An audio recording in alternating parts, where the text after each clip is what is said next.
बचत यानी बुरे समय का सबसे बड़ा सहारा, मगर ये बचत अच्छे दिनों में खर्च करने के लिए मजबूर होना पड़े तो यही कहेंगे।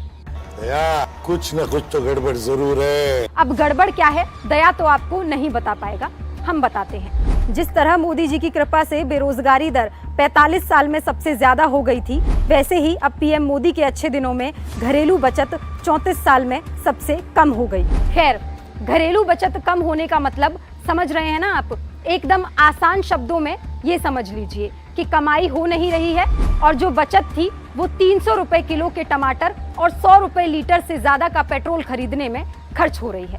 सोचिए, जो बचत बेटे बेटियों की शादी में, बच्चों की फीस में, नया मकान लेने या बनाने में खर्च होनी चाहिए थी, वो दाल टमाटर में खर्च हो रही है इन अच्छे दिनों में। थोड़े से आंकड़े समझ लीजिए। 2014 में जब मनमोहन सिंह जी की सरकार थी तब घरेलू बचत थी जीडीपी का 7.2%।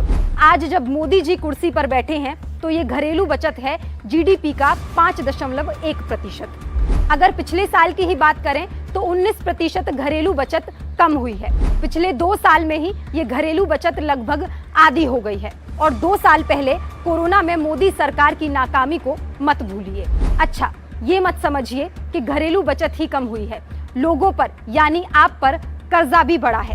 पिछले साल के मुकाबले ही लोगों पर कर्ज जीडीपी के 3.8% से बढ़कर 5.8% हो गया है। तो एक तरफ बचत का कम होना, दूसरी तरफ देनदारियों का बढ़ना, ये अच्छे दिन भी नहीं है और देश की अर्थव्यवस्था के लिए अच्छे संकेत भी नहीं है।